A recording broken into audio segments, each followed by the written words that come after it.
রায় জালিয়াতির মামলায় সাবেক প্রধান বিচারপতি এবিএম খায়রুল হককে 7 দিনের রিমান্ড দিয়েছেন আদালত। সকালে ঢাকার চিফ মেট্রোপলিটন ম্যাজিস্ট্রেট আদালত তার রিমান্ড মঞ্জুর করেন।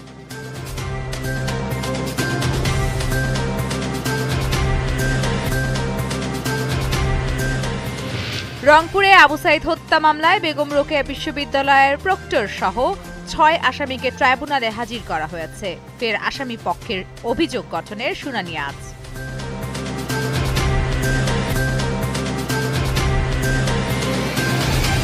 দেশের গুরুত্বপূর্ণ ব্যক্তিদের রাষ্ট্রীয় পদমর্যাদার ক্রম নিয়ে রিভিউর রায় আগামী 6 আগস্ট ধার্য করেছে আপিল বিভাগ। বিচারপতি মোহাম্মদ আশফাকুল ইসলামের নেতৃত্বে 6 বিচারপতির আপিল বেঞ্চ এদিন ধার্য করেন।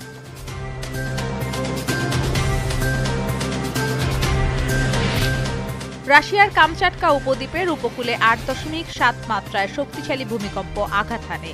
এতে সৃষ্ট সুনামির ঢেউ 3 থেকে 4 মিটার উচ্চতায় পৌঁছে কিছু এলাকায় ক্ষয়ক্ষতি করে।